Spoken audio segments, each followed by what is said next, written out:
Good morning, बच्चों.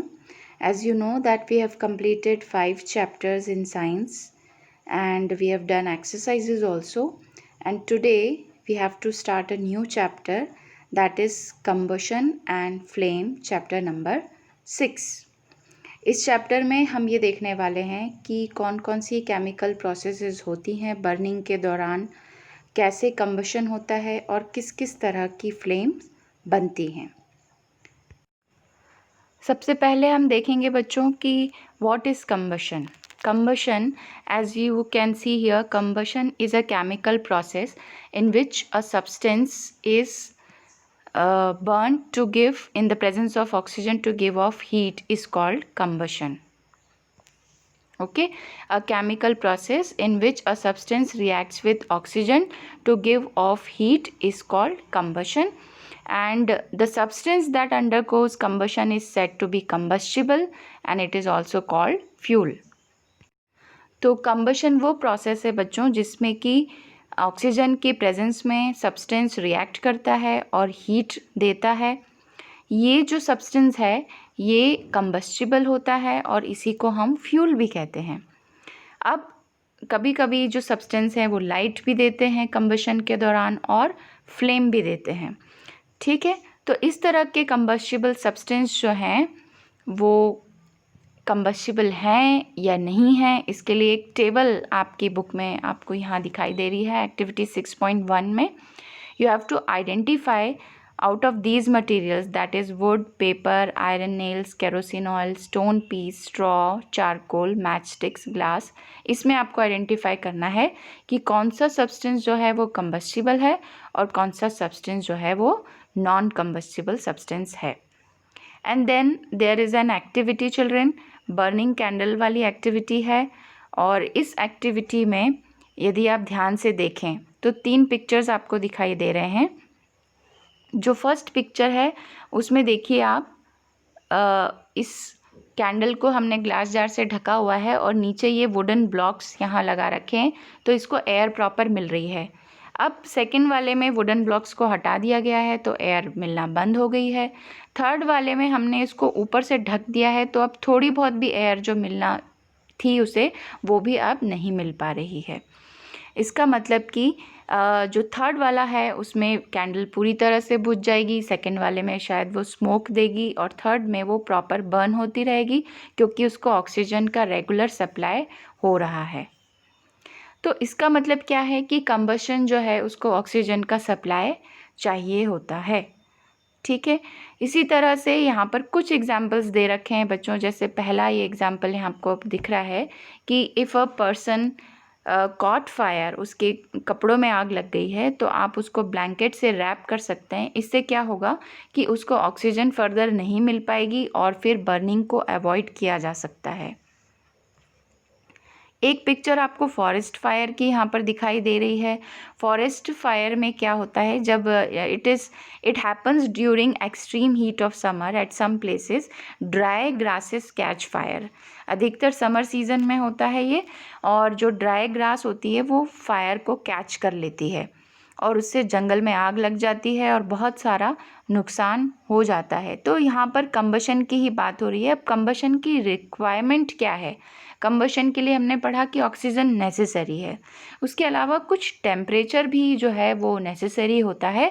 तो वो क्या टेम्परेचर है जो नेसेसरी है?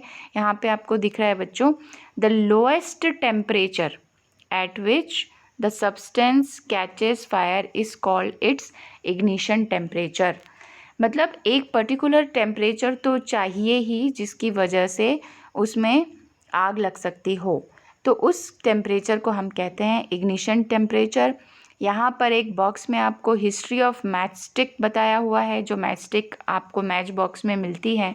पहले बच्चों उसमें एंटीमनी ट्राइसल्फाइड पोटेशियम क्लोरेट के साथ साथ वाइट फॉस्फोरस को भी यूज़ किया जाता था. ये जो 3 सब्सटेंस है आपको दिख रहे हैं यहाँ पर लिखे हुए हैं, ये 3 सब्सटेंस उस समय बहुत पहले यूज़ किए जाते थे. लेकिन जो वाइट फॉस्फोरस है वो बहुत डेंजरस होता है तो उसको धीरे धीरे रिप्लेस कर दिया गया रेड फॉस्फोरस से. स्टोरी ये यहाँ पर जो लिखी हुई है बच्चों आप पढ़ेंगे, आपको इंटरेस्ट आएगा कि जो मैच स्टिक बनाने का प्रोसेस है उसको कैसे धीरे धीरे चेंज किया गया। Now again there is one more activity and an interesting activity it is. इसमें आप देख सकते हैं कि यहाँ पर हमने दो कोन ले रखे हैं, पेपर कोन्स, और एक पेपर कोन में वाटर को फिल किया है, दूसरे में कुछ नहीं है, और इसको हम कैंडल की फ्लेम में रखे हुए हैं। In the first one the water will heat up but in the second one the cone will burn, क्योंकि उसको इग्निशन टेम्परेचर मिल गया है। और पहले केस में यहाँ पर क्या हो रहा है, जो भी हीट उसको जा रही है वो वाटर में चली जा रही है, जिसकी वजह से जो है वो इग्निशन टेम्परेचर तक नहीं पहुँच पा रहा है और बर्न नहीं हो पा रहा है। ये जो है बेटा एक फायर एक्सटिंग्विशर आपको यहाँ पे दिख रहा है, फायरमैन दिख रहा है जो कि फायर को बुझाने की कोशिश कर रहा है। तो ये फायर के लिए हम मोस्टली वाटर यूज़ करते हैं जिससे कि फायर को कंट्रोल किया जा सकता है। यहाँ पर एक चीज़ आपको और दिखाई दे रही है, the substances which have very low ignition temperature. ऐसे सब्सटेंस जिनका कि इग्निशन टेम्परेचर बहुत कम होता है वो जल्दी ही फायर को पकड़ लेते हैं और जल्दी ही जलने लग जाते हैं। इसका एग्जांपल है पेट्रोल, अल्कोहल, एलपीजी जो हमारे घर में हम यूज़ करते हैं। तो आग को कैसे कंट्रोल किया जाए, यदि इस तरह से आग लग जाती है तो हम वाटर को यूज़ कर सकते हैं। वाटर से क्या होता है बच्चों, वाटर डालने से जो फायर का कांटेक्ट है एयर से वो नहीं हो पाता है, और दूसरा रीज़न ये भी है कि जो पानी है वो इग्निशन टेम्परेचर तक नहीं पहुंचने देता है, उस सब्सटेंस को ठंडा कर देता है। इस वजह से भी फायर जो है वो ज़्यादा नहीं लग पाती है। लेकिन इस तरह से हम वाटर का यूज़ तब नहीं कर सकते हैं जब फायर जो है वो इलेक्ट्रिकल अप्लायंसेस में लगी हो। उसके लिए हमको यूज़ करना पड़ता है इस तरह के फायर एक्सटिंग्विशर्स। आपने देखे होंगे, ये ऑफिसेज में या स्कूल में भी आपने देखे हैं। ये सिलेंडर्स के में कार्बन डाइऑक्साइड भरी होती है एक्चुअली, और this carbon dioxide is solid और liquid in this particular appliance. इसके अंदर लिक्विड फॉर्म में भरी हुई होती है और इसको हम बेस्ट एक्सटिंग्विशर कहते हैं। जब इसको हम ओपन करते हैं तो जो लिक्विड कार्बन डाइऑक्साइड है वो इनॉर्मसली एक्सपैंड होती है, बहुत उसका वॉल्यूम बढ़ जाता है और वो एक ब्लैंकेट जैसा बना लेती है फायर के चारों तरफ, और उससे आग जो है वो फर्दर नहीं लग पाती है। Okay children, now we come to the different types of combustion. हमने देखा कि आग कैसे लगती है, आग को कैसे बुझा सकते हैं, कौन से कंबस्टिबल सब्सटेंस होते हैं और इग्निशन टेम्परेचर क्या होता है। अब हम देखते हैं कंबशन के टाइप्स।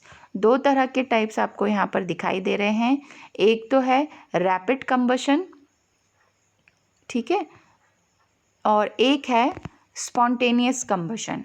दो तरह के कंबशन यहाँ पर लिखे हुए हैं, एक है रैपिड कंबशन और दूसरा है स्पॉन्टेनियस कंबशन। यदि जो कंबशन है उसमें सडनली रिएक्शन हो रहा हो तो उसको हम स्पॉन्टेनियस कंबशन कहते हैं, और यदि बहुत रेट से और बहुत जल्दी हो रहा है, रैपिडली हो रहा है, तो उसको हम रैपिड कंबशन कहते हैं।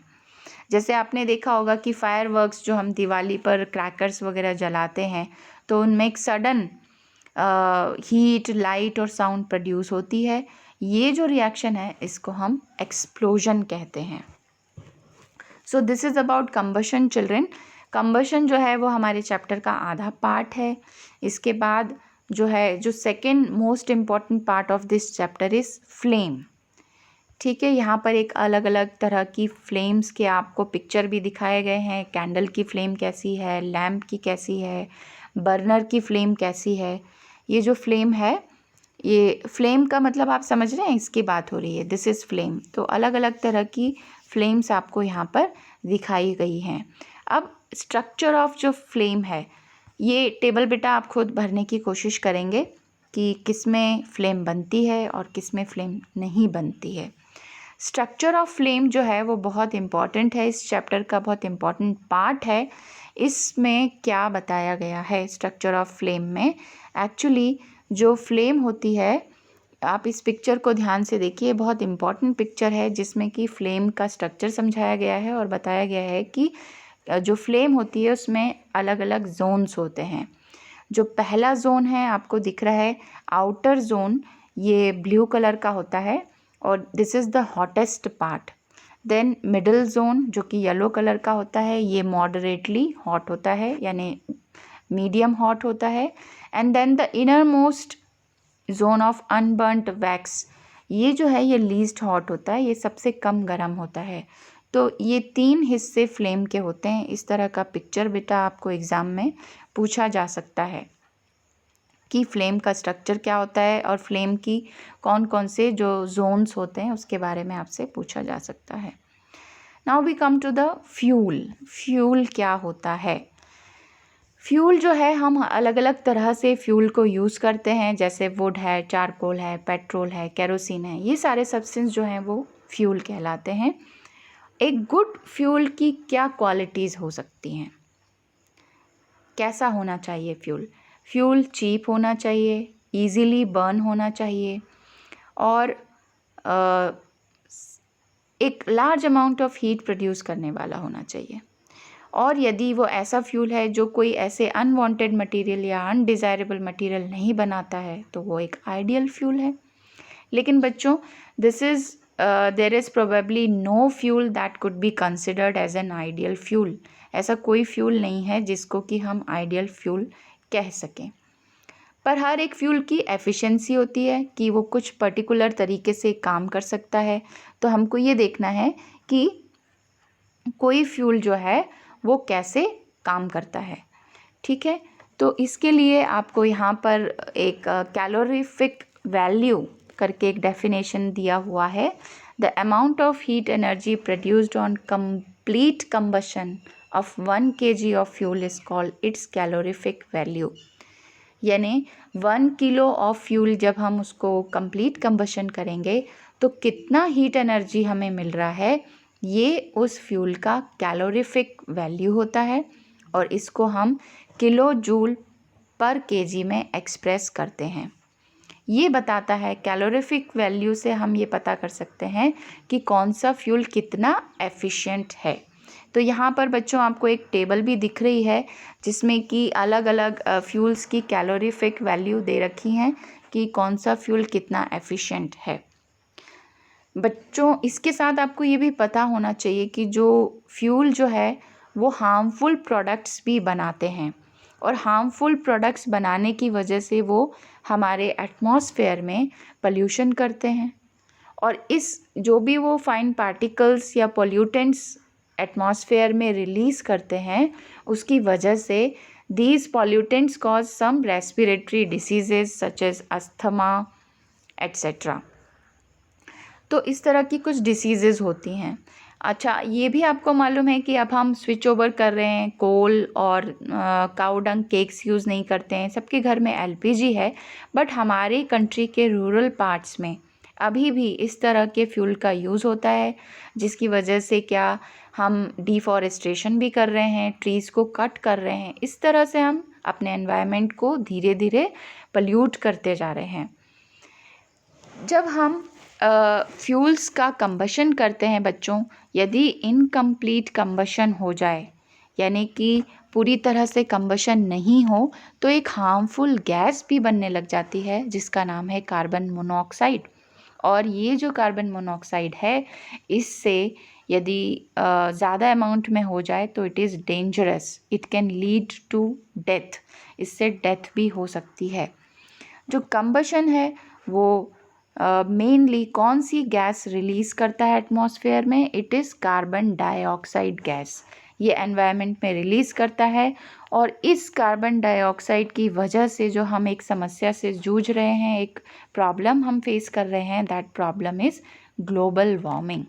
What is this global warming, children? Global warming is actually rise in the temperature of the atmosphere. हमारे एटमॉस्फेयर के टेम्परेचर में बढ़ोतरी, उसकी वजह से जो पोलर रीजन की आइस है वो भी धीरे धीरे मेल्ट होती जा रही है। इसके अलावा जो कोल और डीजल हम बर्न करते हैं उसका एक और नुकसान भी है, क्योंकि ये एटमॉस्फेयर में सल्फ़र डाइऑक्साइड गैस रिलीज़ करते हैं। ये जो सल्फ़र डाइऑक्साइड गैस है ये बहुत ही एक्सट्रीमली सफोकेटिंग करोसिव गैस है।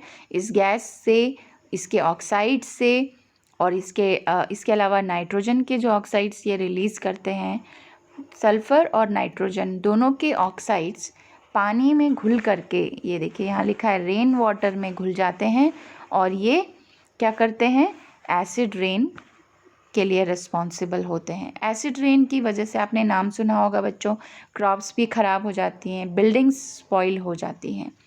तो इसीलिए डीज़ल और पेट्रोल की जगह हम ऑटोमोबाइल्स में कंप्रेस्ड नेचुरल गैस का उपयोग करेंगे। It is a cleaner fuel, तो हमारा एटमॉस्फेयर जो है वो क्लीन रहेगा, कम प्रदूषित होगा।